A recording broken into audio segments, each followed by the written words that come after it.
This is our league, and this is your league. Broadcasting from the 55-yard line in Japan to the shores of the Great White North and everywhere around the world on Gridiron America Radio and the Sports History Network.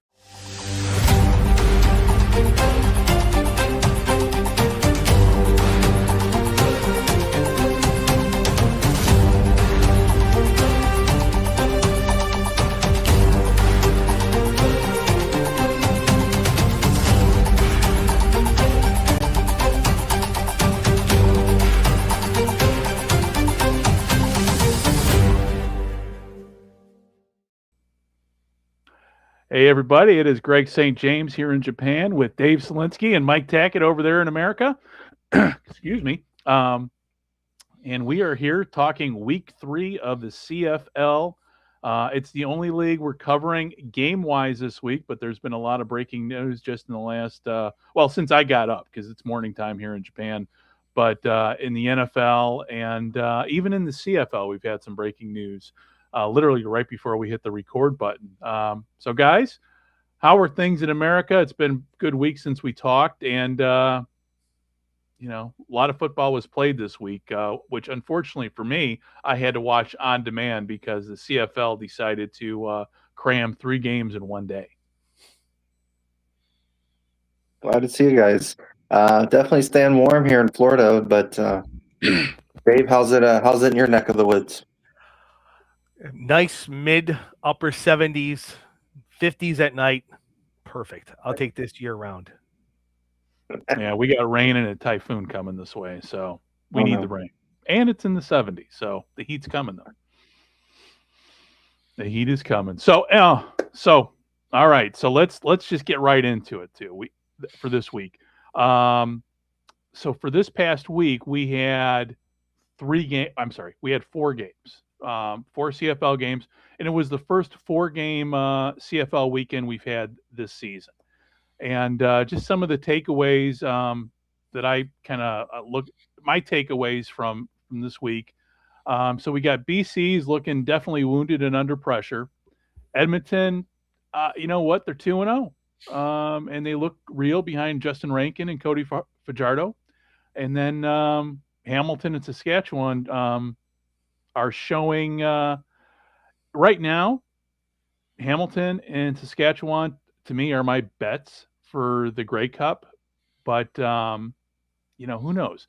Edmonton's looking pretty good, at least right out of the gate. And you can never count Montreal out. And then lastly, bringing up the rear are Ottawa and Calgary.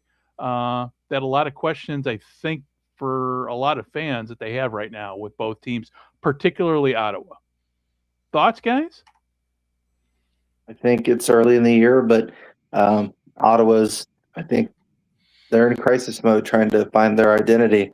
I think just a moment ago when I was joining, I heard you guys talking about who the backup quarterback is for Ottawa. I think that they have a lot of holes to fill, needs that need to be met. And again, this season's young, but it's tough going into now week 3, and there's so many questions for Ottawa.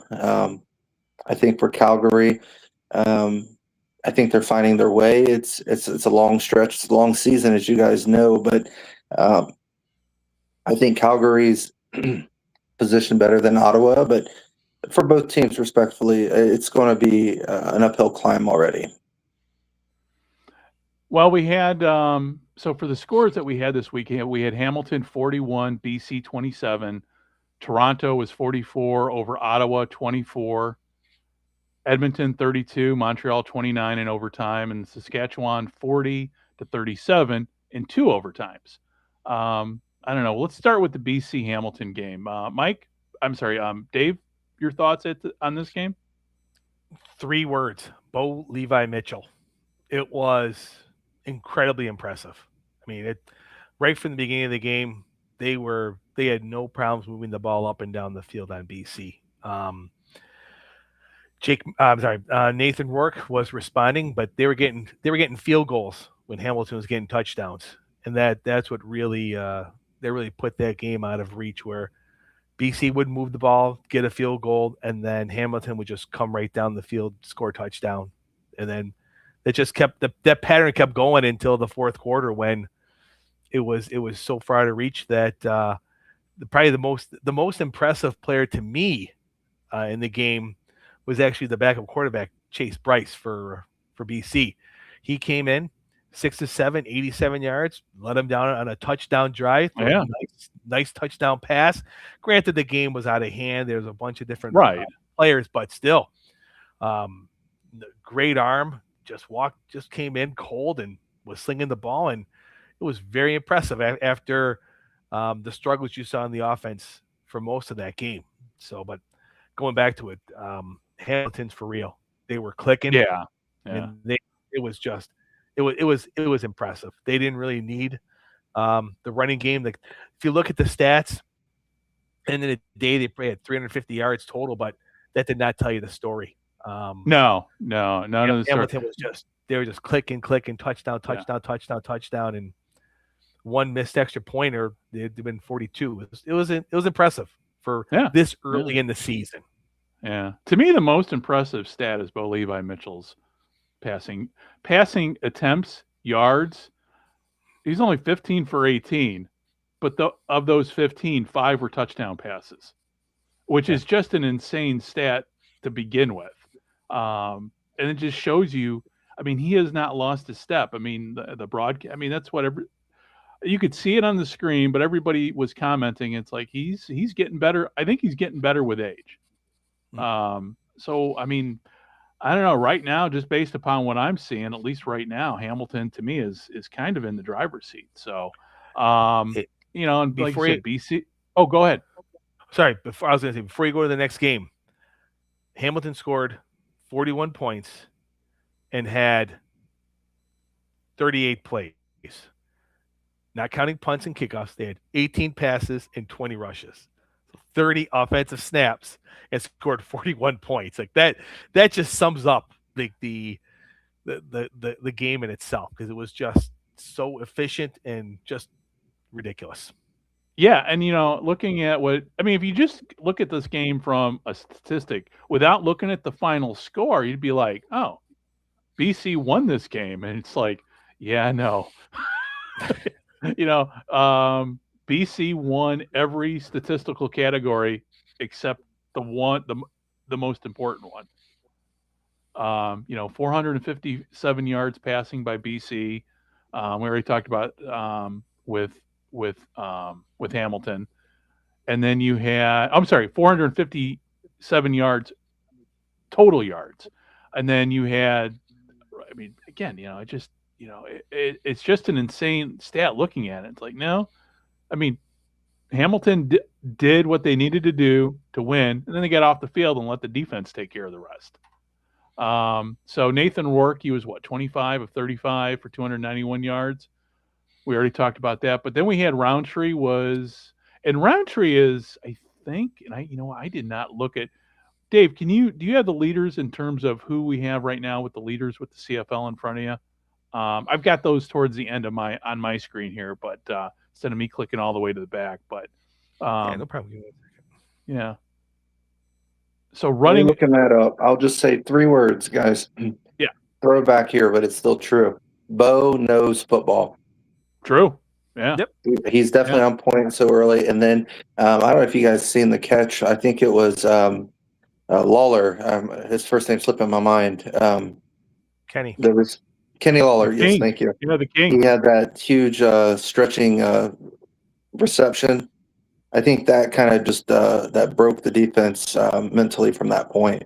I think it showed that Hamilton, they're mentally tough as well as they are physically. So, yeah. To me, just I don't know. Hamilton, even though Hamilton lost that first game, they still look good in that first game. I just coming right out of the gate, to me, Hamilton looks like probably. We're going to talk about Edmonton next here, but looks like the best team right now in the CFL. That's just my opinion. Dave, what do you think? Your thoughts, just looking at where we're at. Yeah, I mean, just looking at, I would say if you look at the total package, I'm most impressed with Hamilton as well. Even with that loss, everyone's got to clean up their defense. It seems like this is an odd year where the offenses are ahead of the defense in the CFL. Right. But if it comes down to it, and Bo Levi's got the ball and he needs to get points, I don't know. It seems like a pretty good pick to do that right now. Yeah, yeah. And for BC, I mean, everybody on social media is like talking about the coverage breakdowns and giving the defensive coordinator a lot of heat, and rightly so. I mean, I thought BC would be looking a lot better at this point, but again, it's still early in the season.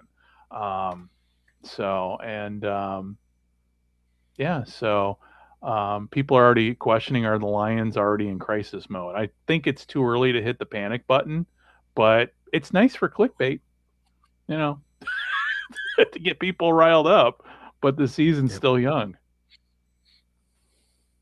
Aaron Rodgers, RELAX. The season is young. I think BC will fix what they need fixed, and I think Hamilton has got enough veterans, guys, where they know when to put it in the next gear. First game was a little sloppy, but I think they know when it's crunch time, and I think that they'll carry the momentum when it's most important. It's a long season, guys. Yeah. So go ahead, Dave. You go 9-9 in the West, you got a good chance of being in the playoffs. Oh yeah. I mean, a losing record does not count you out of the playoffs either. So it's a CFL when you only got 9 teams, and really, I mean, think about where we're going to be here shortly with the CFL. Everybody's going to make the playoffs. And it could be even all 9 teams will make the playoffs, because you never know what that importance of the final game of the season is going to be between the one team that's not going to make it versus the 8 teams that are going to make it. It could very well come down to a 9-team playoff come the end of the season. So, which is a whole nother discussion for another day. Okay, so moving on to Toronto and Ottawa. We had Toronto 44, Ottawa 24. I mean, the score is a lot closer than what the game really was. I mean, I think I damn near fell asleep during this game because it was just like, okay, I know Ottawa's going to lose. Just get this over and done with. Wow. Chad Kelly helped keep them around with his 4 picks. So yeah, he did. Well, that's kind of the key. That's the biggest statistic in here. 424 yards, 4 touchdowns. You take those 4 interceptions out, he only had 3 incompletions on the day. Yeah. It was. I mean, once again, Toronto was slinging, and Ottawa just does not look good. No. They just don't look good. Ottawa had 516 total yards, passing total 424. It just felt like Ottawa showed up for a scrimmage versus a game. That's just how it felt to me coming out of the gate. The only thing that looked good on that field were the new uniforms. That was it for Ottawa. Yes. Yeah. And Mike, thoughts? Listen, until they lose, it's the Chad Kelly show. Yeah. And I'm not a huge fan of Chad Kelly. I really am not. Just the way he just comes across on camera. I mean, he not like his uncle. I mean, we all love Jim Kelly. We all love some Jim Kelly and some run and shoot and USFL and the old Buffalo Bills. But yeah, Chad Kelly just does not come more. Just as I don't think he's going to ever be the face of the CFL. What do you get? I think he's good with that. Yeah, probably. But yeah, the 6 picks. I mean, they got to fix that. I mean, that's a huge. Yeah. If he's throwing 6 picks in a game against Ottawa, that's a problem moving forward. I think it's a continuation of a problem Toronto had last year, which was running the ball. I mean, they did get 111 yards, but they also ran 27 times because when you're up that much, you force the running game. But I think there's a lot of internal pressure that he needs to work through to look at the game plan. And plus, I don't know what the offensive coordinator is calling, which is the coach now. Mike, I don't know what he's calling. Like, he was the head coach now, was the quarterback's coach last year and the year before. So there's a really good rapport between Kelly and Miller. But what you can do, you can run the play that's called. So it's gonna be one of those things where if he sees that Ottawa is off the line, they're doing, whatever the case may be. I think some of that has to do with play calling as well, because you're not throwing a pick if you're running the ball more. Right. That's, and I'm not throwing into coverage. Like, it's just that's definitely an issue. The 4 picks, but when you still win by 20, you played pretty well. Yeah. Winning solves a lot of problems. Yeah, sure does. And then on the and plus too, and Greg and Mike, if you think about this, they're playing their first 7 games on the road. Yeah. If they can figure out a way to go 3-4, they're going to be ecstatic. No one is counting on Toronto winning many of these games because of being on the road every single week. So if they can come through and get a halfway decent result before their first home game, how are they not feeling happy and feeling good and excited about the rest of the season? Right. With the World Cup. Yeah. When are they going? When is their first home game? I don't know off the top of my head when their first home game is, but obviously after the World Cup is over, or at least the games in Toronto have cleared up, because we know we have BC playing. They've got 2 games scheduled within BC, within British Columbia, but not at the Dome because of the World Cup. August 6th is the home opener. Holy moly, that is! I didn't think it was that far out. Jeez. Well, wait a minute though. Now I think about it, but even still, it's like a little bit over a month away. But that's a long time to be on the road. That's. And do they have any? Dave, do you know, or Mike, do you know if they have any games? Because I did not pay attention. I did not commit any of the schedules to memory. But is Toronto doing stuff like playing out in like Halifax, or like a quote unquote home game, but not really a home game? I think they're playing a couple in Hamilton. Okay. And I think they're playing one out west. Okay. That's considered a home game.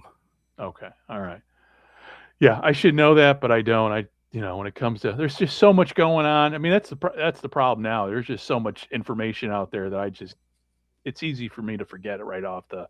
But yeah, not having a home game until August, yeah, that's a problem. But yeah, like you said, if they come back, if they can go 500 on the road for the first 2 months of the CFL season, yeah, they're doing pretty good. Yeah, agreed. So, yeah, and then in terms of the besides quarterbacking, we had, for both teams, we had, Aiden Eberhardt over at Ottawa. He had 8 receptions, 129 yards, and a TD. So there's some highlights even for Ottawa. Not in the running game, because Greg Bell only carried the ball 11 times and got 29 yards. But for Toronto, you had Kevin Meadall, 8 receptions for 178 yards. And then on defense, you had 2 guys that had 10 tackles apiece. We had, for Argos, you had Isaac Darkangelo had 10 tackles. And then for Ottawa, Niles Morgan had 10 tackles. So some of the key takeaways that at least I saw from the game, you had, obviously, Kelly's interceptions. Ottawa needs to do more than just kick field goals, because field goals just ain't going to cut it at this point. I don't know. But again, for me, the game of the 4 games, obviously this is the one. I think we can consider this one kind of a blowout. What would you guys concur? Agreed. Okay. Yeah. It's hard. I don't know. We'll see with Ottawa. They could turn it around. We're only three We're only 3 games in. And let's see what else we have here. Yeah. Yeah, Ottawa's still kind of soft. I mean, I guess that's in a kind of the one word I would use with Ottawa right now. I know on our X feed, uh, at Howard Cosell, MNF had very choice words to say about the Ottawa Red Blacks. And so if you do follow us on X at Gridiron AM Radio, yeah, no, check out what Howard Cosell had to say about the Ottawa Red Blacks. And my final words on the Ottawa Red Blacks is welcome back, MBT, to back up Jake Mayer. McLeod Bethel Thompson back in the CFL. Nice. And that was the breaking news before we came on air. Yep, Ottawa traded Drew Brown to Winnipeg and signed McLeod Bethel Thompson. So Dinwiddie's bringing back his starting quarterback, the last one of the Grey Cups they won. And well, you got to bring back the horses that got you there. I mean, there's something to be said about veteran experience, and I mean, he's always proven he can play, and so he's a competitor too. Yeah. So we'll see. I mean, I'm not counting Ottawa out at all. I mean, it's way too early in the season, but at least they know they got to fix it. Yeah. So, all right, then moving on to Edmonton and Montreal. So this was for at least the first half Montreal's game, but then it all changed in the second half. So Montreal led 13-0, and then Edmonton came roaring back and scored 23 unanswered points. Mike? Yeah. I think Edmonton found their groove and they just went with it. Some teams, they're going to start off the game flat. That's always, from a player perspective, your goal is to start the first and second half strong, and Edmonton did not, but I guess they figured it out. Yeah. And sadly, and watching, it was hard to watch the game because a couple things here. It was a downpour, and I was listening to Two and Out yesterday. Travis Carra was talking about, and he just told me because he was at the game, and just how much rain fell. I mean, from what I recall him talking about, he goes, it's the rainiest game he's ever been to, which obviously I would think impacted the number of people in the stands because it was we saw more people in the stands during the pandemic in the NFL than you did at this game, at least on camera. I mean, they only show one side of the field, and of course, Commonwealth Stadium's a pretty big stadium, but yeah, so it was a great game to watch, but it's sad that a couple things got in the way. Obviously, the elements, and then there weren't a whole lot of people in the stands except a lot of the fellow podcasters that we all know and love, like the guys over at the Turf District podcast. Dave, your thoughts on this game? Justin Rankin, they found their groove in the running game, and that was the difference maker for them. I mean, Cody Fajardo had a good game. He managed it well, but running the ball in that weather, this is the second straight week or second straight game, I should say, that Edmonton's played in pretty much a downpour, because the Ottawa home opener was pretty much the same thing, to be honest. Tons of rain and keeping the ball on the ground, and it worked in the end. And you can see Montreal was tired, and that towards the end of the game, they definitely wore out that Montreal defense. And still, to his credit, Davis Alexander had some magic in the fourth quarter to get him to overtime, and it was a shame.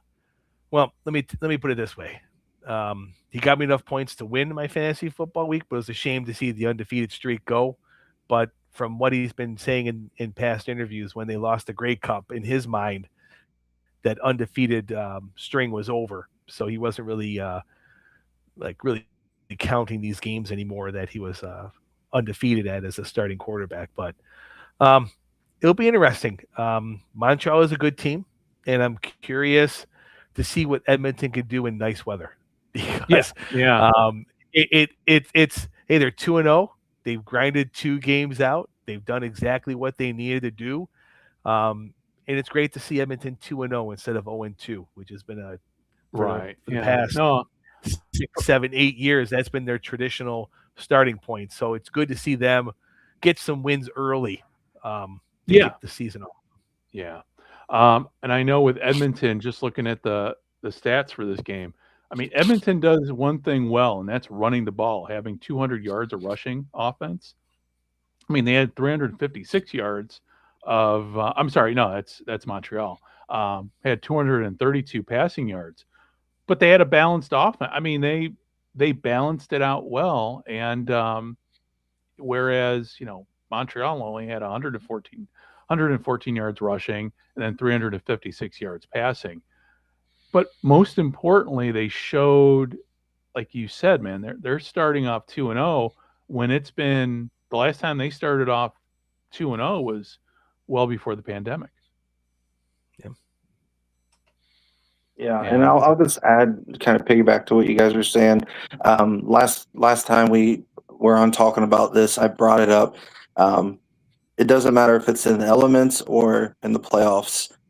You have to run the rock, and that's the difference between an Edmonton team and an Ottawa team. Edmonton, as you guys mentioned, they're solid running the football. So especially in the elements where you're going to struggle throwing the ball, you got to be able to fundamentally play tough, hard-nosed, aggressive football. And they pinned their ears back and they went after that defense. Yeah. And, talking about, besides quarterback and besides a running back, like Dave, when you started talking about this game, Justin Rankin had is it Rankin or Rankin? Good question. I'm calling I think it's Rankin. Rankin, okay. Rankin. 18. Oh, I'm sorry. Yeah, Justin had. I'm sorry. 18 carries and 79 yards rushing with 2 TDs. But going back to on the receiving side, because of the weather, it was hard to catch the ball, except for really one person, and that was Tyson Philpott, who had 8 catches for 120 yards. And then pushing the game into overtime. I was not expecting an overtime game at all, especially in the elements with such a high score, too. You think about, it was a very high-scoring game for such a crappy weather game. Once again, it was great to see how the overtime works, where Montreal got the field goal, but the game doesn't end. So Edmonton got the ball back and went down, scored a touchdown. So it's a fun, as we'll see in the next game, it's a fun overtime in the CFL. It's really it's it's the way it should be in my opinion. I never was a big fan of the first one to score wins the game, unless it's my team, of course. But right, yeah. But it's been it's worked well in the CFL, and that's another reason it's another close, great game. Yeah. And there's one thing about this game, talking about overtime, is that overtime fumble that Edmonton had and then did not get overruled. This game kind of hinged on the refs at the very, very end. And I know they were talking about that on 2 and Out, and I agree. There was no replay reversal, but so this is a game really anybody could have won. And we could be easily talking about Edmonton losing this game versus Montreal winning. So I don't really think there were any clear, obviously Edmonton won the game, but just walking away from it, Montreal had it was an evenly played game up and down till the end. And really, but for an official's call, it would have gone Montreal's way. All right, Mike? Bill Walsh said it best, and I think Nick Saban reiterated it. I live by it. Never leave a game in the ref's decision. Yeah, I agree. I agree. So it begs the question. I've already, in my opinion, I know for the graphic for this show, talking, we know the Lions are struggling, but are the Elks on the rise? Do you think, or is it too early to tell? Dave?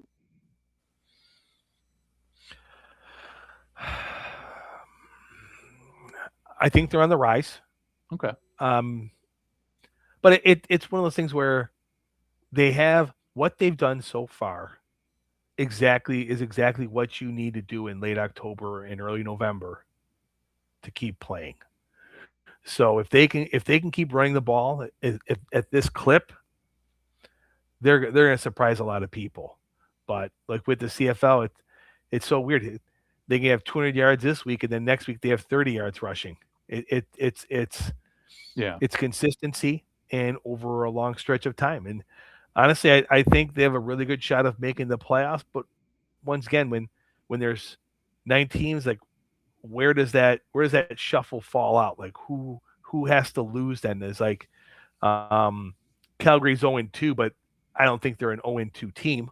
I think they've had some tough luck, Right. but if that's the case, then who's out in the West? And that's where that's the crazy part is there's so many games still left to play, and 2-0 today could be 6-8 tomorrow by the time we get Right. down the road, depending on injuries. I Yeah. mean, it's but Yeah. And they're definitely playing better, 100%. right. And as you said about injuries, BC's starting out right at the gate. They're just, I mean, their receiving core is, I mean, they're depleted on their receiving core now. We're only just starting the season. That's something we really didn't talk about when we were talking about the game, about the injuries that have been affecting BC. Yeah.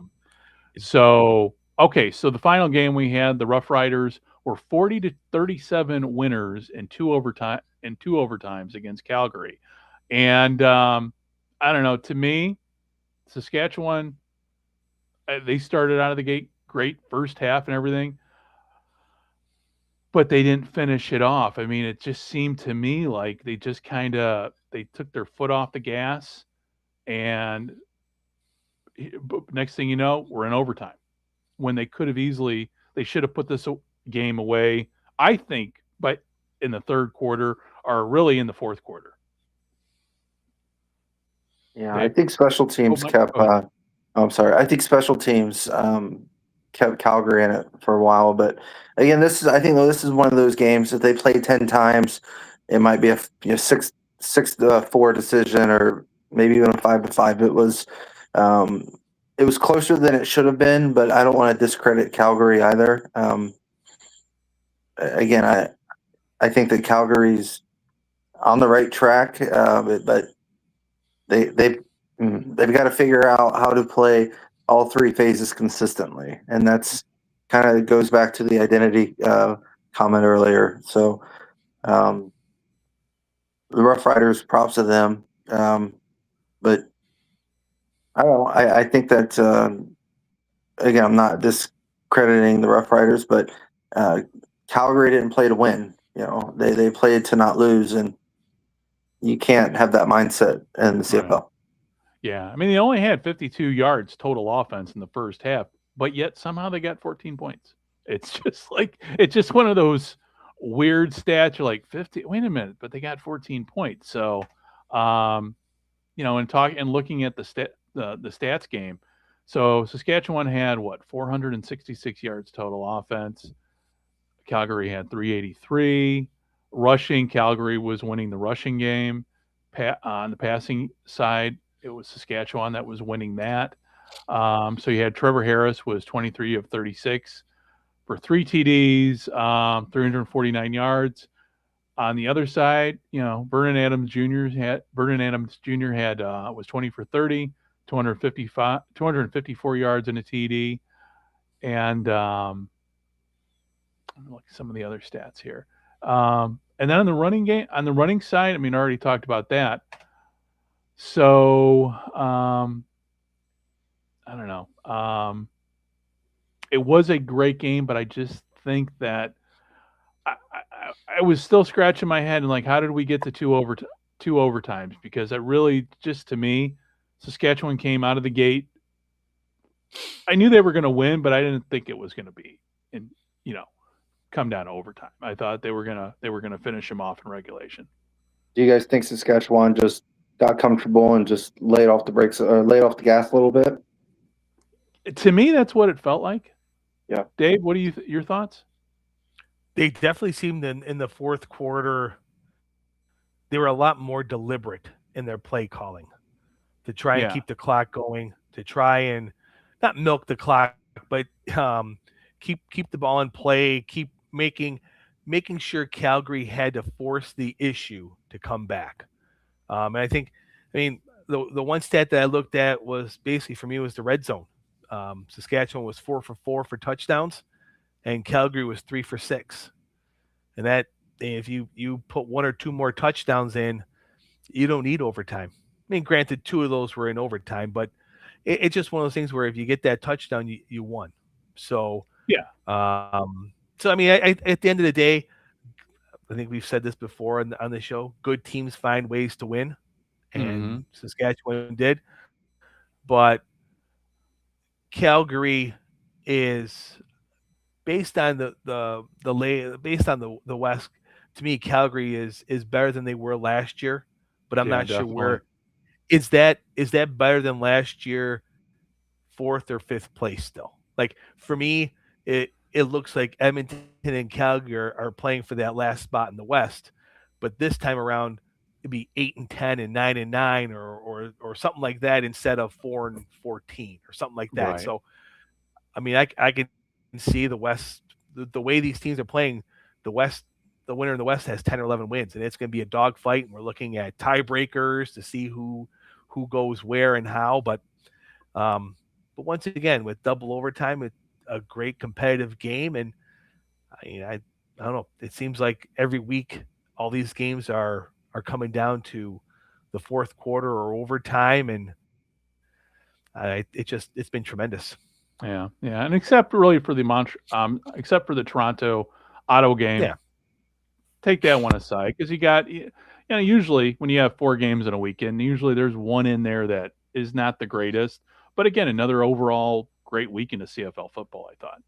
Mm-hmm. And even the Hamilton BC game, I mean, people, I haven't seen the ratings yet, but I'm assuming people stuck around because what Bo Levi Mitchell was doing, even the commentators in the game were talking about how special this game is. Like he is just, there is just something clicking with that Hamilton team, and it was pretty to watch because they honestly they could do no wrong for 3 quarters, and then you start going, why is he still in the game in the fourth? That's like, why is he still in the game?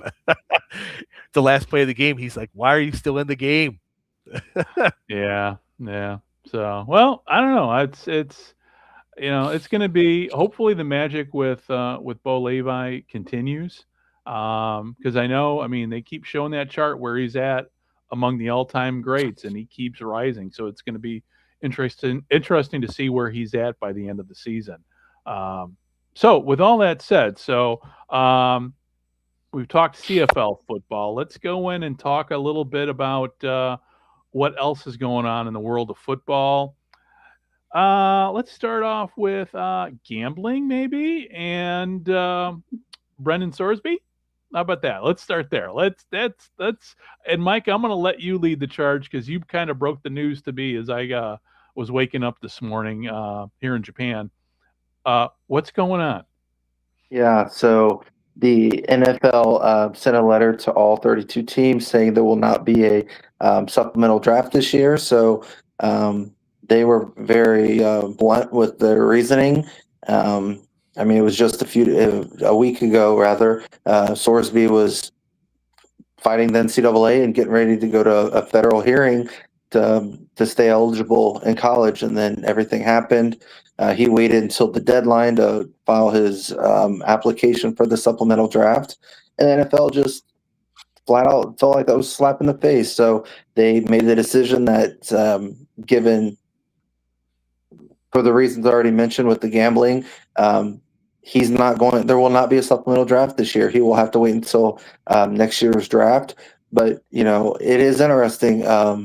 Mike Rapoli tweeted out to Sorsby, "Hey, come and play in our league. You know, this league's meant for guys like you to build second chances, to play locally, and whether he plays in the UFL or not, we'll see." I think it would be, from a ratings perspective, I think it would be fun to watch. How much better he would make Dallas. Listen, you got to have 11 guys on each side of the ball. So, you know, I think Dallas has a lot of holes, even with assuming Sorsby were to go. But I think a lot of teams, even, you know, UFL or up north, wherever, I think they're all going to have that same concern. Are you going to be gambling, you know, on our success? So for a lot of teams, a lot of GMs, and I spoke to some guys in the NFL. I have a few friends that are coaches, and they all share that same sentiment. The red flags are not worth the squeeze. So it is what it is. I think Sorsby should have just left it alone. He already beat the NCAA, but maybe his lawyers knew something.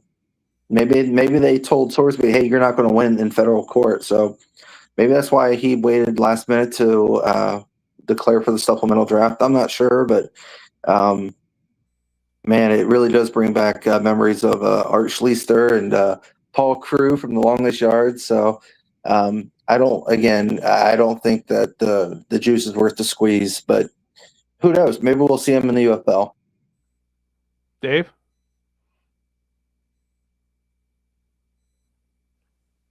I honestly, I really don't have much to say on it because it's such a ever-changing story. Yeah.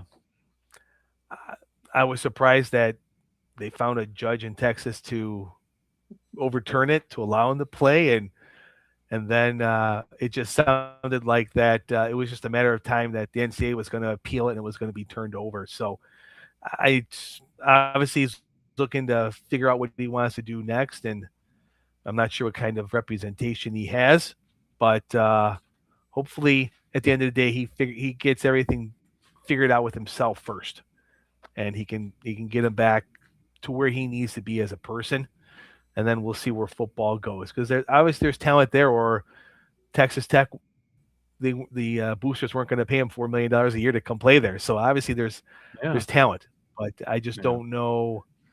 As Mike said, I just don't see anybody taking a chance on him right now. Like, I just don't. There's so many other quarterbacks who can do what he does at this point in the NFL, and It's just, do you want that?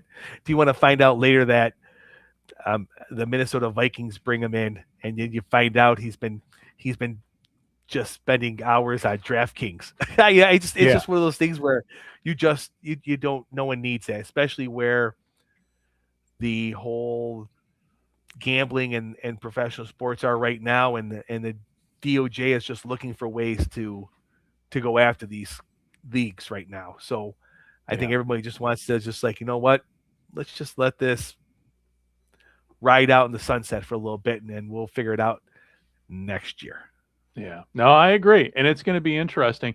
So my thoughts are a couple things. Going back and Mike, you know, you brought up Art Schlichter and Paul Crew. And for those who don't know who Paul Crew is, I would suggest you watch The Longest Yard, the movie, not the second one, but the original Burt Reynolds one, which, you know, it's because that's where Art Schlichter, I mean, going back to Art Schlichter, you're talking about a guy that had, again, a lot of talent, you know, went to Ohio State, picked by the Colts. I think they were the Indianapolis.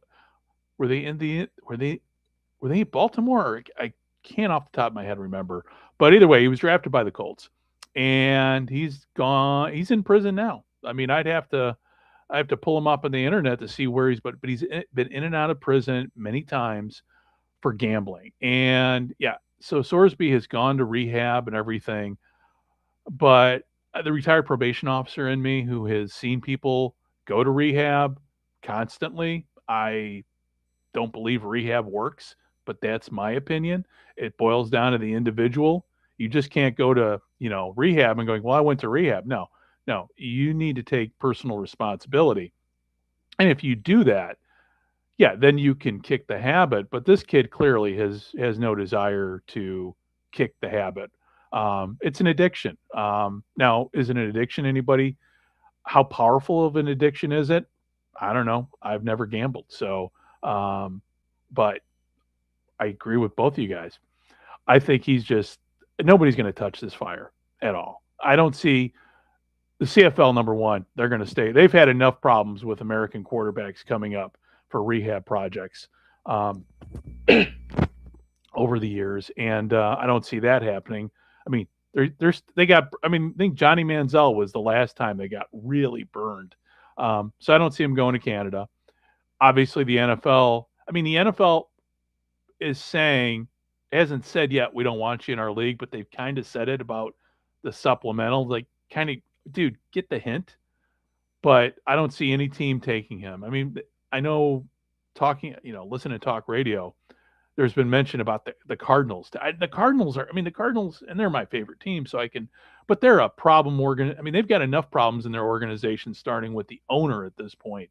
The last thing they need is a quarterback with gambling issues. When you've got really two great quarterbacks, very serviceable quarterbacks in Gardner Minshew and Jacob Brissett playing on the team. No, you don't want him. And as far as the UFL, I don't know, man. Yeah, okay. So Rapoli said that, but did he say that just for the attention it's going to draw? I think that's what he did. I don't think he's serious at all. I mean, I would think at this point The Rock would step in and going, dude, what the fuck are you talking about? We do not want him. Yeah, it's a double-edged blade because, you look at one side of the coin, it could be a Josh Gordon situation where, he stayed clean, he stayed under the radar when it was the XFL with the Seattle Sea Dragons, or it could be, the opposite side where you bring him in and it's nothing but bad things. And I don't really know if the investors specifically, even the advertisers, want to run that chance of risk versus reward. Right. Again, I think to piggyback on what you mentioned, there's a lot of talented quarterbacks out there who are keeping their nose clean, who are doing all the right things, who really just are fighting for that opportunity. So if it were my call, I mean, it would be a no for me. But again, we're 2 weeks out of the championship, so a lot of off season. The draft will be, if they continue off of historical dates, the UFL draft will be sometime at the beginning of the year. So we'll see. As far as the NFL, I'm of the opinion he's going to get the proverbial Pete Rose ban. Maybe not directly where Goodell explicitly states you're banned, but I think that the writing's on the wall that, as you guys alluded to, I don't really know of any teams that want to take that chance on him. Minnesota's, they're in a 1-year project with Kyler Murray, and I don't think McCarthy's the guy. The other team I heard mentioned was the New York Jets. They have Ty Simpson there, and I don't think he's better than Ty Simpson.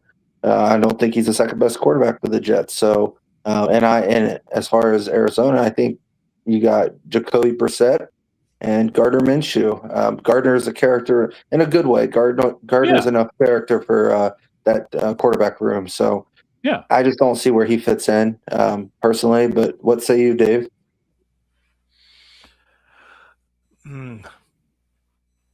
If Al Davis was still alive, the Raiders have already signed him. just win, baby. But other than that, no, I just don't see it happening anytime soon. But once again, the NFL was able to kick this can down the road. So there's nothing. The earliest anything can happen with him is next April. So that they did the easiest thing they could, is just kick the can down the road. They punted, and we'll figure this out later. Yep. Okay. All right. So hey, on that note here, before we wrap up, so let's talk books real quickly. Dave, Mike, any good books that you have read in the last week that you want to talk about football wise? My books got dust on them, guys. So okay. All Right. Dave? You put me on the spot. I'm not ready. Okay. Well, Well, I'm ready. That's Just why I brought it up. go ahead. All right. So a couple things. I'm reading, just read the book from one of our Sports History Network fellow podcasters, and that is College All-Stars versus NFL Champions by Warren Rogan. Great book. It's on Amazon. I'll put the link in, and I'll also put a link into his show, Sports Forgotten Heroes. And, for those who don't know what the hell College All-Stars versus NFL Champions is about, that's okay, because they stopped playing this game when I was 9 years old, and I don't know, Dave was like 5 years old or something like that. So this was an actual game that was held for 40, wait a minute, 30s to, yeah, so for 40 plus years, the College All-Star NFL game was played, pitting College All-Stars versus the NFL champion. And, to think about what it would be like for a group of College All-Stars to go up against an NFL team today, it kind of boggles the mind. But this was a serious attempt by the NFL. And again, the book lays it all out, but the NFL saw it as an opportunity of expanding the brand, of getting people, because back in the 30s, people really didn't take professional football seriously, thought of it, they kind of looked down on it. And so that's what this book explains, the entire history, going from the start all the way to 1976, when the game was canceled in the fourth quarter, during a torrential downpour at Soldier Field. The game was always played at Soldier Field. And the NFL after that game said, okay, we're done with it. But it's a great book, because it's the only book. There's one other book, and I think it's out of print, about this game, and Warren just does a great job of research. Interviews a lot of people that are friends of our show: Joe Zimba, Upton Bell, Chris Willis. All of them have appeared on this show. They're referenced repeatedly throughout the book. And of course, Upton Bell, his dad was commissioner during this whole when the game started, and he himself has seen many of these games. So getting Upton's view and getting his input on the research and everything, I thought was great. But it's a great book. I'm also working on Tom Danny Luck's book, The Lost Super Bowls, right now, and that's also available on Amazon. Dave, I know you have this book. Dave? The one you're talking about. Yeah. I thought you were going to show me a book. I'm sorry. Oh, yeah. no. Sorry. I'm sorry. I thought you were going to show a book. I'm sorry. Yes, I do. It's interesting, because it's one of the great, like, talking about the what ifs is back in the 60s, if the NFL and the AFL played, it'd have been tremendous. So it's just it's a great look at what could have been, because it's funny, because when you bring that up, I just finished a little while ago, a few months ago, book on the 1964 Buffalo Bills. And oh yeah, I got to read that book too. That's on my shelf. One of the best AFL teams of all time. But it was a good look at where I grew up in a time before I was born. So it was an interesting look at the city and everything as well. Yeah. Okay. All right. Well, listen, on that note, let's wrap everything up. And for those who are listening and watching our live stream, you can find us at gridironamerica.net. We're on the Sports History Network. We're also on YouTube for the live streams at Gridiron America TV. On Twitter, we do the live streams, Gridiron AM Radio. And also on Twitch, we're at Gridiron America. So hopefully we're rebuilding the brand, and we're doing these weekly shows. Hopefully the listenership will increase as we move along. And but we'll be back next week to talk more CFL football. Any final notes, guys, before I hit the end stream and we wrap things up? Just piggyback on that, guys. Like, follow, and subscribe, and support our channel. And we all do this for the love of the game. And anything we can do to help venture out and make it more well known, that's what we want to do. So just continue to support the following, and Great. So, all right. Hey, listen, on that note, I'm going to say goodbye for all three of us, and we'll be seeing you next week. Bye-bye.